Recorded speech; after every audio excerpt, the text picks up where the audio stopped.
आज मैं अपरिमेय के कुछ सवालात बताने वाला हूँ। अपरिमेय संख्या के कुछ सवाल। अपरिमेय संख्या, एक वीडियो में हमने 2 सवाल किया था, उसमें हमने सिद्ध किया था अपरिमेय संख्या को। आज भी हम सिद्ध करने वाले हैं। मेरा पहला सवाल है, जैसे कि 2√3 एक अपरिमेय संख्या है, सिद्ध करें।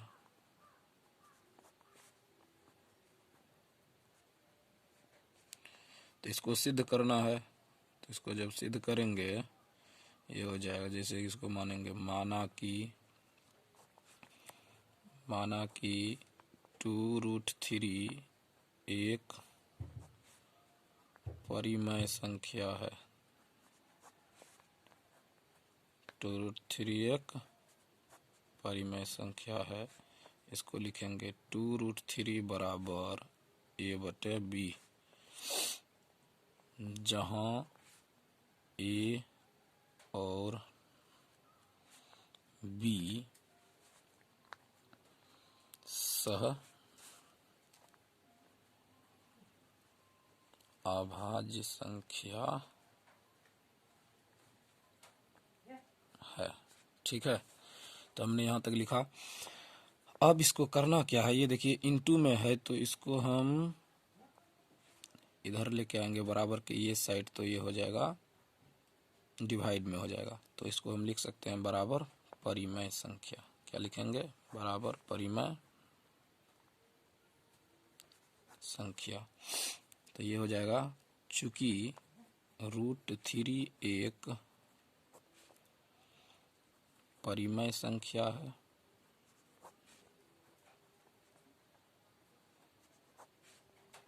परिमेय संख्या है, इसलिए इस तथ्य का विरोधाभास प्राप्त होता है। विरोधाभास प्राप्त होता है। अतः 2√3 एक अपरिमेय संख्या है। अपरिमेय संख्या है। तो ये सवाल हमने पूरा किया और यह बहुत इम्पोर्टेंट सवाल है। अब जैसे कि हमने अगले वीडियो में कहा था, प्लस वाला और माइनस वाला बनाने के लिए अपरिमेय संख्या है जो, तो इसमें हमने गुना का अपरिमेय संख्या बनाया है। अब जैसे कि अगला सवाल 1/√2, इसको कहता है सिद्ध करना है। सिद्ध करें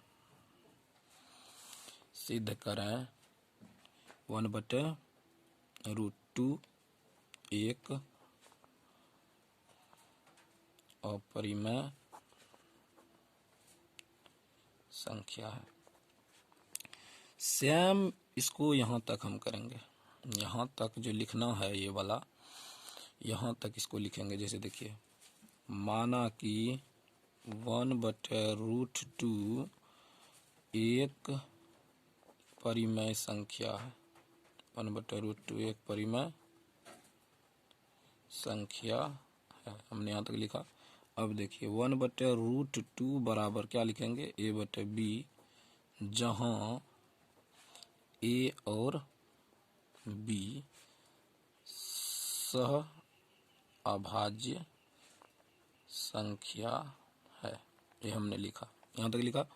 अब देखिए इसको परिमेयकरण कीजिए तो √2 से √2 ऊपर गुना और √2 से नीचे, ऐसे हो जाता है। ये हो जाएगा √2/2। इसको ऐसे लिखेंगे, तो इसको क्या कर सकते हैं? √2 बराबर 2a/b, ये हो जाएगा क्या? b।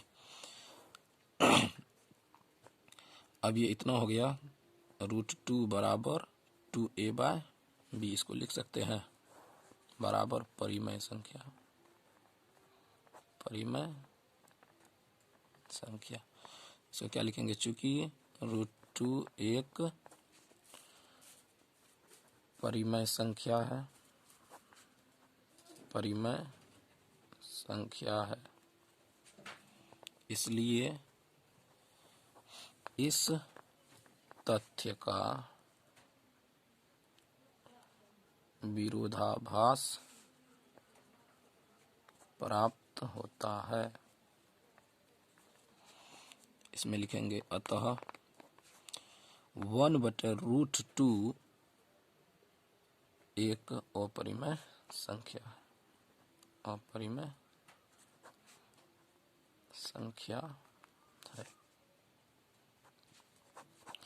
हमने गुणा में जो था अपरिमेय संख्या उसको किया, और जो डिवाइड में है अपरिमेय संख्या उसको भी हमने किया।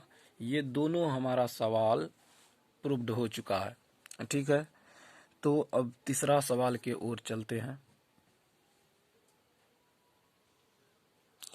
तीसरा सवाल है वीवीआई सब्जेक्टिव क्वेश्चन है। ये क्या है? VVI subjective question.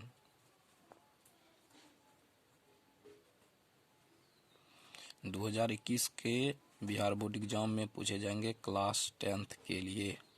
ठीक है, तो ये तीसरा सवाल जो है मेरा वो है द्विघात बहुपद 2x² - 8x + 6 के शून्यकों का योग, शून्यकों का योग एवं गुणनफल ज्ञात करें। शून्यकों का योग एवं गुणनफल ज्ञात करें। तो इसमें क्या करना है देखिए, सबसे पहले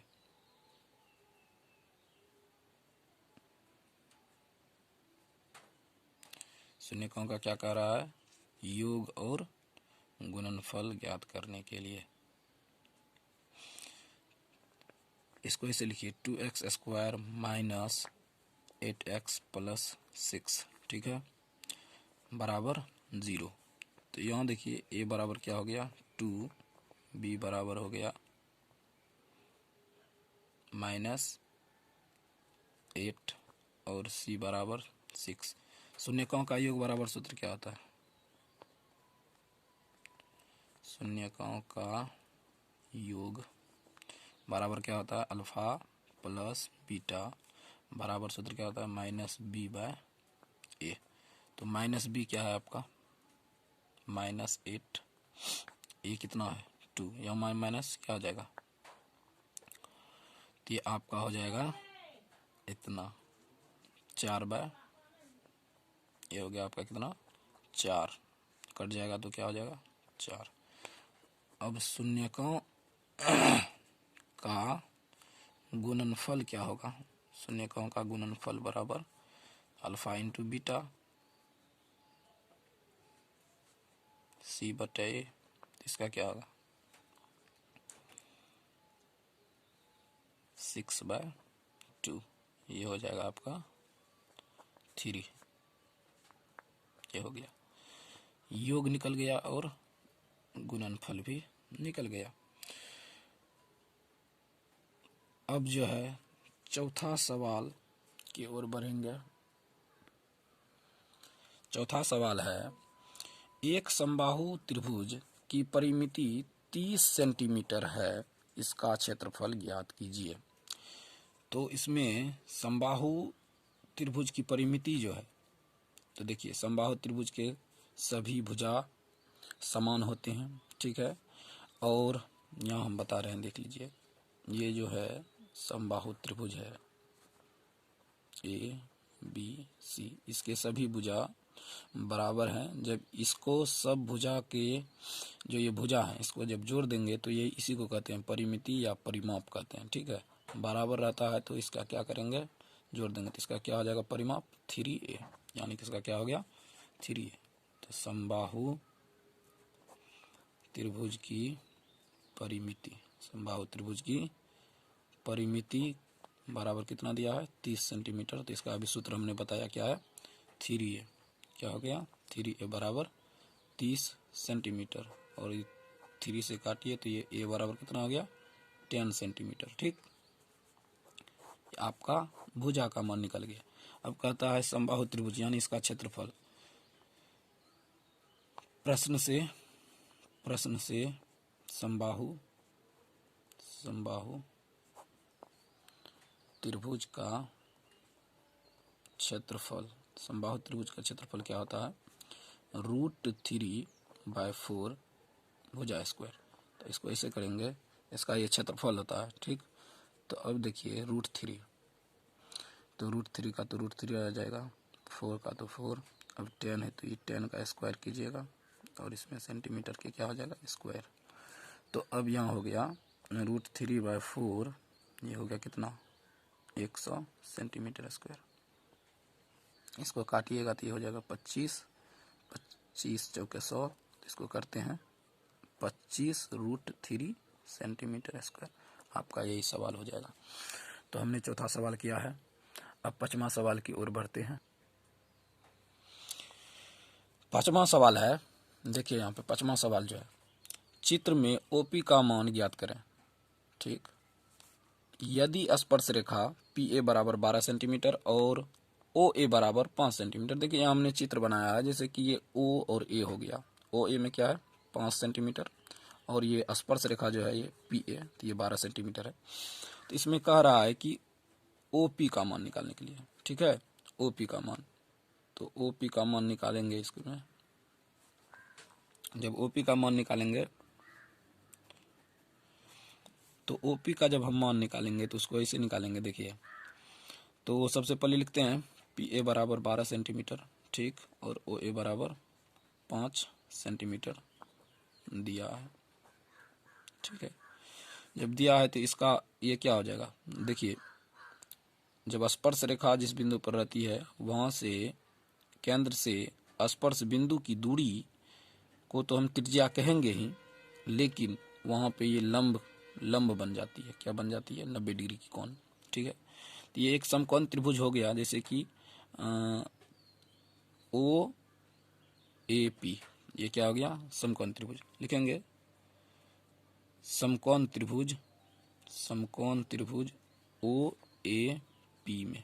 ठीक है, इसमें लिखेंगे तो क्या लिखेंगे, इसमें लिखना है ये ओ पी स्क्वायर बराबर ओ पी स्क्वायर बराबर ये हो जाएगा आपका ओ ए का स्क्वायर प्लस ए पी का स्क्वायर। ये किसके से होता है पाइथागोरस प्रमेय से। ठीक है, यहाँ तक क्लियर है। अब देखिए, जैसे कि अब इसको ओपी का मान निकालना है तो ओपी इधर रूट में आ जाएगा ओ ए स्क्वायर प्लस ए पी का स्क्वायर। तो ओ ए क्या हो गया आपका, ओ ए तो हो गया 5 का स्क्वायर, और ए पी क्या है, ए पी तो क्या है 12 सेंटीमीटर है ना, तो 12 का स्क्वायर कीजिए ना, ये हो गया कितना 25, और ये कितना हो जाएगा प्लस 144। तो आपका टोटल कितना हो गया 169, यानी 169। तो ये क्या हो जाएगा आपका 69, 169 का रूट निकाल